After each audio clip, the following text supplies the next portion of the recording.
waiting. The Christmas don't come, but you get fuel. Or flight tickets. Mm-hmm. Yeah. Or All right. aviation fuel. Uh-huh. Okay, so people, let's get this conversation started. Make sure you send your WhatsApp messages to 0809 440 981. You can take things over to Twitter by using the hashtag FreshlyPressed981, and you can tag us at Smooth981FM. And of course, we're streaming live up on youtube.com/Smooth981FM. Lagos. Go over there and leave a comment on the live chat, and I'll be able to see it as the show goes on. All right, so we'll start off with our fallout that we got from news we took on Freshly Pressed yesterday. This one comes in from the Daily Post. Doyin Okupe resigns as Peter Obi's presidential campaign director general. This is following his conviction for breaching the Money Laundering Act by a federal high court sitting in Abuja on Monday. He resigned his position, the development contained in a letter he addressed to the Labour Party presidential candidate, Peter Obi, on Tuesday. So, Devo, please, I'd love to get your analysis on this because in a nation where we have come not to expect consequences or reactions to actions, what would you make of this?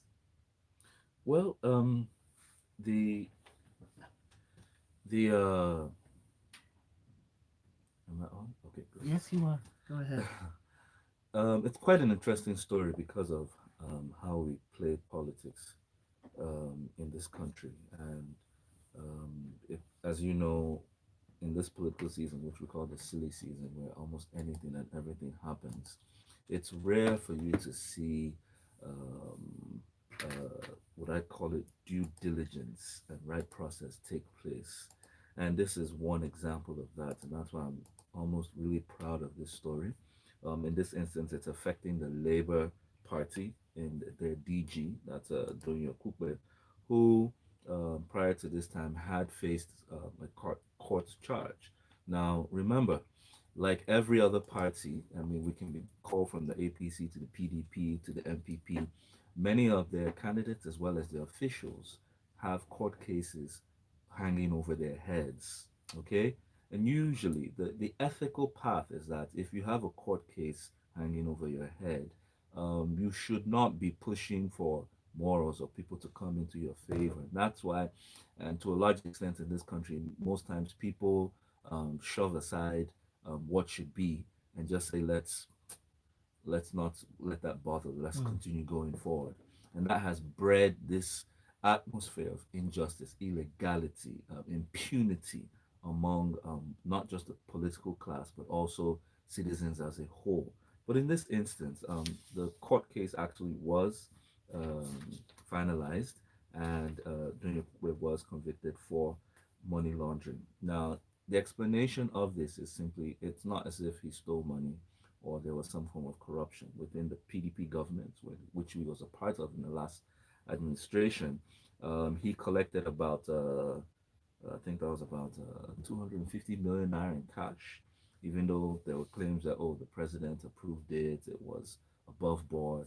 But the truth is, at that time, that action was against the Anti Money Laundering Act or policy, now which stated that an individual could not hold more than 5 million naira in cash. Now, many people, yes, can also debate that, but you have not applied that to every other person. Well, in this case, ignorance of the law is no excuse, and in this case, there was a case against him. And finally, in his conviction, the sentence was either a 2.5 year prison sentence or um, there were 26 counts. He was awarded 500,000 for each. So he opted to pay the 13 million naira instead of going to jail. Now the truth is that's done. Rap dusted, it's over, right? Now the question is this: are we going to have an ex-convict working for us in the Labour campaign? Is he going to be the one at the helm of the campaign? That's a question. Now, it might be brushed off as, oh, it's such a simple thing. I mean, you've paid your due, your penalty, just move on. But you see, such instance can be used against you in the long run. That this is what you did, even though you paid a fine for it. We can't trust you. So what he did was he wrote a letter telling the candidates, that's Peter Obi, that he was not going to allow his personal issues disrupt or distract the good work that they had done.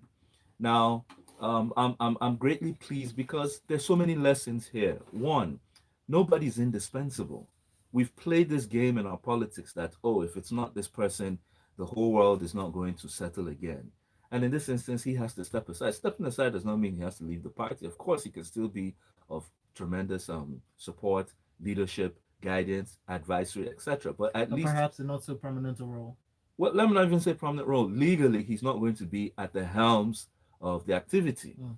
So this is has not been said because many other parties need to take a look at themselves, take a look at the mirror. There are many parties, many top candidates who have court cases Devon, we hanging are in a over them. season where we don't know people's names, ages, sources of income. Their credentials. Yes, apart from that, there are even people who, like I said, they have court cases on their head. So it has Mm. gone as far as charges, like the APC chairman, like the PDP. They all have cases against them, even their candidates as well. But I need Nigerians to take note of this, okay? Because I believe it's going to augur well for them in the future because they are seeing the character of this party. It's left to you to make your own choices as to whether you are going to dismiss all these issues with your own party. Mm. I have to say, voluntary resignations are It's a not our way. they are not. This is a breath of fresh air, Uh, people. And by the way, we remember the people who say, "Okay, this is what I've done, and this is why I'm going to step aside," and we yes. remember them because that shows accountability. Mm, interesting stuff. All right, let us know what you think from about this article from the Daily Post, not the all the other dailies. Up on 0809 the WhatsApp platform, YouTube, and Twitter as well. All right. Devo, Mm. we are in that period. Everything is going up and everything is Mm-hmm. getting scarce. From the Punch newspaper, aviation fuel scarcity worsens, flight disruptions loom. So the airline operators of Nigeria has, in a statement, said that scarcity of jet A1 or aviation fuel is going to force airlines to have to reschedule flights, leading to late operations and cancellations in some cases. They said it was a sudden scarcity and just in time to delay and disrupt Christmas flights. Devon, what you make of this? Well, I want to sound elitist in this article because a lot of people are like, what is he talking about? Right now, it's that season, it's Christmas, it's year end, parties are ongoing nationwide. Companies are looking at, oh, it's been a year, has it worked out for us or not? And what this means is, as usual, many people are going to be traveling to their various locations, either with family or with friends or just to take a break, Mm-hmm. right? Now, it's not everybody that's having fun. And this is coming because the aviation sector, which is a key sector for moving both people and cargo, is having major challenges. It didn't start today. They've been at it for some time in terms of the availability of their own type of fuel, which is called Jet A1 fuel. Now, obviously, in a deregulated market, they are subject to the external pricing because we don't produce as much here in the country. So the bulk of Jet A1 fuel is imported. So what that means is that the marketers, as usual, will have to use FX to be able to buy it. And currently, for some time now, because of the Russian-Ukraine crisis, petroleum products from crude down have been hiked up, right? So in Nigeria, many people saw how both diesel and Jet A1 moved from around 300 naira to 600, and then right now, for at least for the past 4 months, it's been cruising around the 800, and it's tipping into 900 right now. Many people, you remember of a few months ago, the aviation, that's the airline operators, were charging the federal government to be able to come in for them through the Mm-hmm. NNPC in terms of some form of subsidy. Mm-hmm. And the NNPC was like, we're completely maxed out. We're not even able to meet up on PMS. We're not going to add any more subsidies. Well, they found a what I call it a middle line at some points. These domestic airline operators have said they can't keep subsidizing because literally they would be operating at a loss, right? Now, and two, they're challenged by the fact that there's a limit to what they can raise the pricing to.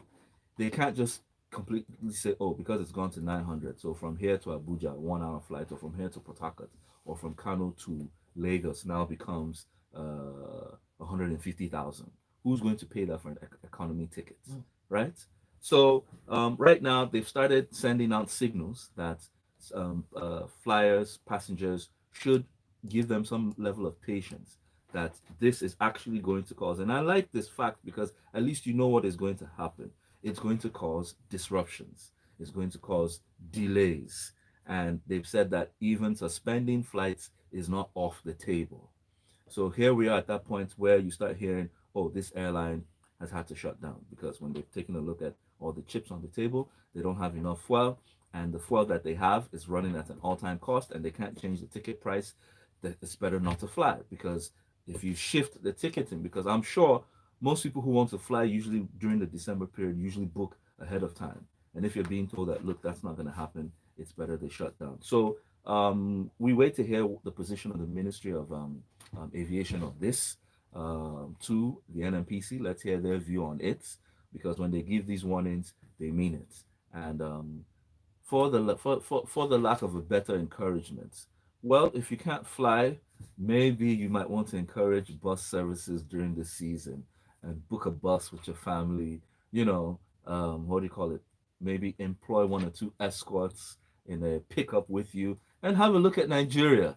You Try know, not to finish your fuel on the way, lest you get into a discover fuel the queue. beauty of the agro and the tourist destination called Nigeria. Oh, sounds very beautiful, Devo, until you realize that we're still dealing with fuel scarcity Oh, that is affecting our roads. spend some time, say hi to one or two. No, let me not panic people, but just Spend some time in the queues. no. I'm about saying that if you see any checkpoints on the road, say hi to the Ah, police. right. Encourage all the security officials on duty. Man, it is getting harder and harder to get home, isn't it? All right, let's move on now. We'll take this next story and then I'll take some messages and we'll go on a break. From this day, Buhari transmits Finance Bill 2022 to the House of Representatives, seeking an accelerated passage to provide support for the funding of the 2023 budget. Hmm. Well, this story we'll try and make it as simple as possible. The finance bills are policies earmarked by the federal government to kind of facilitate the budget revenue performance, okay? And not just the revenue performance, also in terms of how revenue is made through taxation, through fares, etc. Now, this finance bill 2022 has finally been passed to the House of Reps for them to review and approve. And once it comes into law, it will be enacted. Now, generally, this covers a lot of their uh, fundamental policy drivers like tax equity, climate change, job creation, tax incentives. And under those tax incentives, this is the aspect that we want to highlight before we speak on the other issues, because generally, a lot of tax comes through tertiary education tax, value added tax, insurance tax, Nigerian Police Trust Fund Act, etc. Now, the tax incentives during this in this Finance Bill 2022, it is purported that the Finance Ministry intends to scrap or adjust the tax incentives on exemptions, whereby I think it comes to the tune of 2.4 trillion naira for a lot of pioneer status companies. These are companies who have used their funds to be able to produce or manufacture something new, right? Either like the Dangote coal industry or the Pepsi Cola initiatives. And there are about 150 of them, many in the ICT industry. Now, you see, tax exemptions are given to encourage growth, okay? Usually within the first and let's say 3 to 5 years of a company, it struggles trying to get profitable, okay?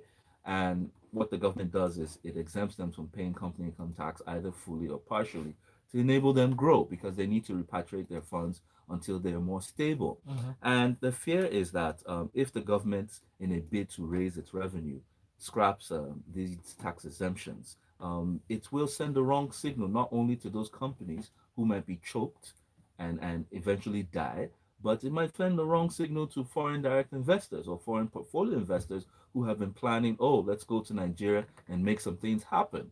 Now, two, remember the government has been looking at sustaining employment. Sorry, not sustaining, growing employment.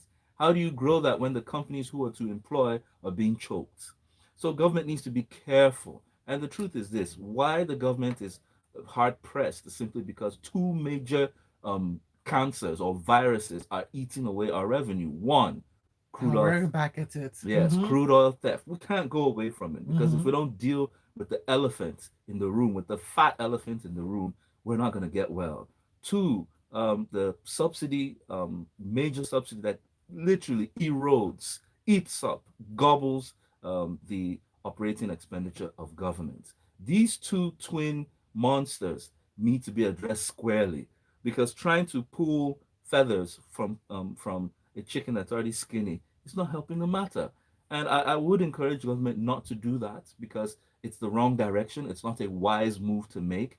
We are already at a hard pressed point. You really need to encourage the few people who are employing, who are making payments to people, and not choke them, especially at this point. Two, we really hope that government also addresses insecurity, because to a large extent, for agriculture, for tourism, for a lot of events that have been taking place, insecurity, just like we spoke about transport. The truth is, why is everybody afraid that I can't go by road? Why are people scared to go by road transport? Simply because of the insecurity, attendant insecurity that has plagued the nation. All right, let's take a look at some of your messages. I'll take this one from Fatima up on Twitter, who says the fuel prices have been increased at the pumps.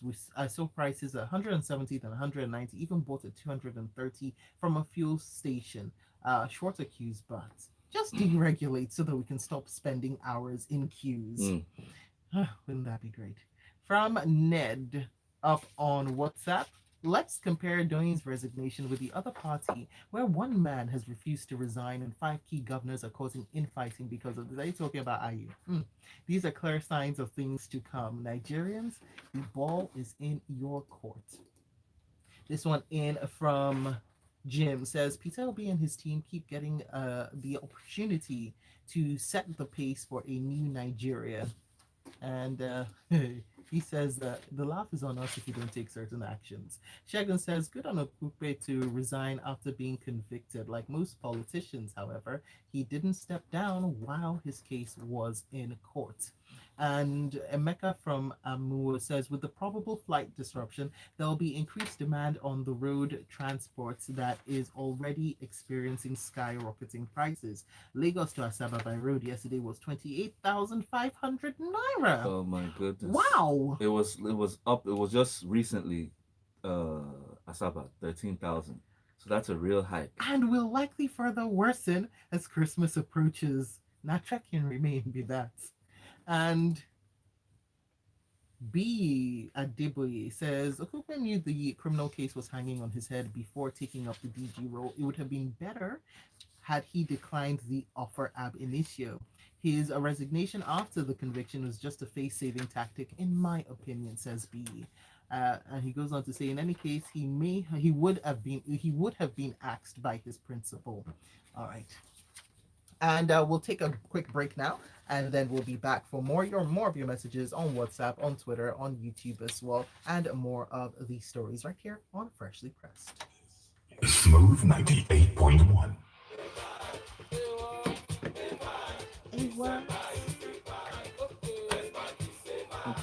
We're ending the You year know when on you a get vibe. brainwashed by the Nothing but ads. good vibes. Worked hard from January to November. Okay, Now so we're we'll letting have loose about in December. Block parties and street shows. 8 Now you minutes get left. me. Superstars and showstoppers won't miss me. Fashion shows and art shows. Just don't go beach to number parties 5. and more. We did there. Now you want to go to Me number and Bay making memories in December. And if Bay no day, Devote we're Okure. turning up anyway. Exciting new things are happening. You want to go to number 5 now? No, council number Oh, 5. okay. This life's for living, and we're all for that.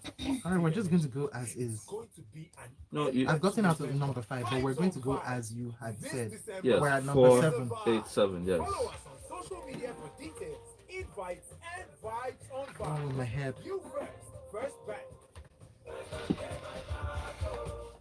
Small.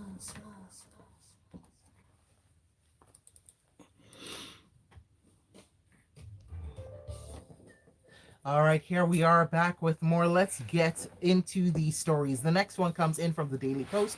Workers protest local government autonomy, shut down Ondo Assembly. This is under the body of the Nigerian Union of Local Government Employees, Ondo State Branch, who have protested what they claim is an attempt by legislators to vote against local government autonomy. Now, the protesting employees shut down the State House of Assembly complex yesterday in Akure and warned that they're going to boycott the 2023 election if the legislators fail to vote in favor of autonomy. And we come back to this perennial hot button topic of LG autonomy. Yes, and people need to listen clearly. You see, what's going on here is um, the law or the constitution is being enacted or it's being suppressed. Now, you can see, and this is the point where the president, in his magnanimity, and when I say magnanimity, it takes only a Buhari to point out wrongdoing the way he did when he mentioned recently at a forum that state governors are trying to act like they're angels, whereas they're actually doing the devil's work by choking local governments. And everybody was like, "Ah, Mr. President, what do you mean by that? Why are you dodging your own?" Mm-mm. But it really shone the spotlight Yes, on this. yes, yeah. And when we think about who is closest to the people and who has the most effect on people, we think about local governments. Yes, but unfortunately, you see, local governments are dead to people. Why? Because, and this is how it happens. Um, Normally, in the federation split of finance, federal government takes about 49%, states take about 31 thereabouts, and then local governments 20% ish.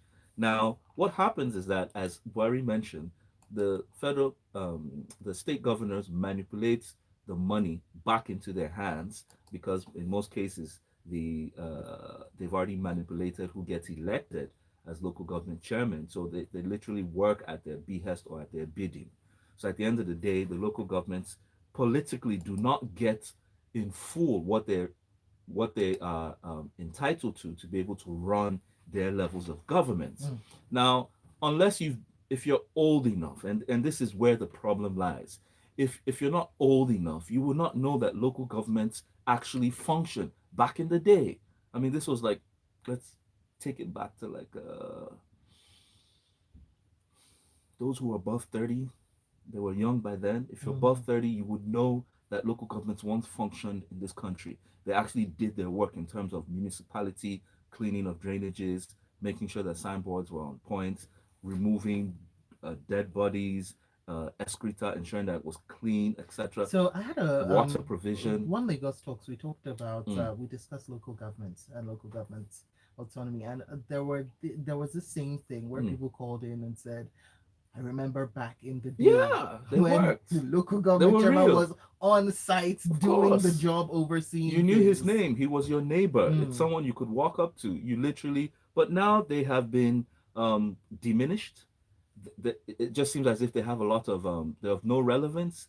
They're just full of chambers with touts, rugged people everywhere, and you really wonder how this obviously cannot be my government, and which is why in the last local government election, especially Lagos, the voter apathy was at 90%. People just didn't care about the Well, local some government people have election. in certain areas have said that even when they vote, even Mm. when they're there trying to get a change, that's I mean, it doesn't work. Their because voices are completely sidelined, ignored, or they get yes, beaten up. yes, because the bulk of people are not there. Now, in this situation in Ondo, the local government autonomous bill has been passed, okay? Now, while it's been passed at the federal level, it takes the state assemblies to also pass it. And right now, only 16 states have Yes, passed only this. 16 states have passed it. Now, in Ondo, the local government workers heard that the legislature were foot dragging on passing that bill, and they came out to protest, threatening that they would shut down a lot of things if the legislators did not vote in LG autonomy. Now, my point is this: beyond the local government workers who were protesting, citizens and residents of Ondo should join them and ensure that you do not allow the legislators, the state legislators, rest until they have passed this bill because it is directly in your interest. Now, this is where we talk about participation. You must understand that sometimes these laws require people to actually make it work. So the federal people have done their work. It's really not their problem.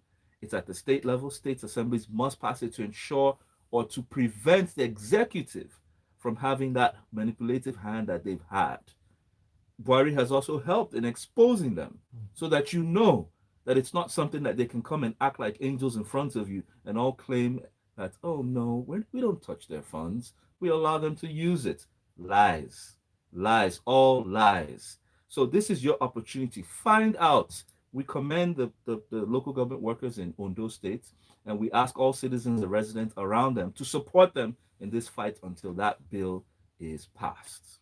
All right, now, no more taking out of cash from federal, state, and local government areas' bank accounts. This comes in as we take a look at this article from the Punch newspaper. NFIU to stop withdrawal from federal, states, and LGA's accounts. So we heard from the director and chief executive officer of the Nigerian Financial Intelligence Unit, Modibo Tukur, who made the revelation Monday night, and saying talked about consistent devaluation of the naira and the introduction of the new naira policy, that the section 1 of the Money Laundering Prohibition Act is automatically activated. Well, this is cascading from the CBN's, let's call it cashless policy drive, of which you've heard of the naira redesign. You've also heard of that's to bring a lot of cash back into the banking system, to drive transfers and all forms of electronic banking. They've also brought out the withdrawal policy, which is still generating a lot of feedback from many people, structures, and organizations within the country. Now, to that extent, the NFIU has said that the federal government, the state government, and even the local government, in the normal administration of their duties, will run foul of this law if they don't check it. And what they said, usually whenever they're making payments for Ester code has to do with travel for board, feeding, and whichever transport you're taking. Many times they do this in cash. They go and get big bundles of Ghana must go, and you're like, where's my money? Give it to me. So they're saying if an individual must only have below 5 million and corporates below 10 million, obviously those big bags of naira are going Have got to go. Yes, I've got to go. And that's what they will direct states and local governments to do, is to ask their public servants to open up naira accounts and domiciliary accounts so that these transfers or payments can be made electronically. And that's the story. All right, let's end on your messages. This one in from Papa Darissa says, while I agree that there is insecurity in Nigeria, I'm on the road to eastern Nigeria quite often. Our brothers in black may be quite a handful, but look at the positives. They have been quite helpful with security. Over time, I have learned to smile, and a simple greeting gets you moving. Yes, but of so- course, make sure your documents are complete. Not all of them are nice. More power to their elbows. And a D from Alausa, let me take your message, says companies should be willing to pay their taxes. No more holidays in the midst of scarcity. All three issues of oil stealing, subsidy, and inefficient taxation policies must be tackled simultaneously. This one in from Cello from Ogudu says, doing Peter Obi inspiring Doyin Okupe into becoming a better version of himself. Okay, that's an interesting one. That's a curveball. And Gilbert Musa from Festac says Nigeria's perennial fuel challenge is a myth. Despite brilliant resource persons in the industry, it's funny that this recurring decimal of fuel challenge remains with us. Whilst Shagun says presidential candidates should talk about their records on local government autonomy. Interesting. Yeah. And I'll take this final one from DG, who says air passengers should get ready for more stress when the cash withdrawal limit hits and a ticket costs 150k to 200k with only 20k available to withdraw and network affecting POS transactions. I foresee airlines folding up with more pay-as-you-go stress springing up. I'm sure the airlines have account numbers. The roads are not safe, and the safety from air travel is fast disappearing, is what DG has to say. All right, so we end the show. I'm about to say that even religious bodies that collect offerings every Sunday, they've learned to now receive transfers, and it seems as if their earnings are growing. All right, Debro, thank you. We'll end on that note. Coming up, 8:15, it's going to be sports inside the locker room. Yes, they make more money now. That's what people don't know because you don't have to see it anymore. No, Those days of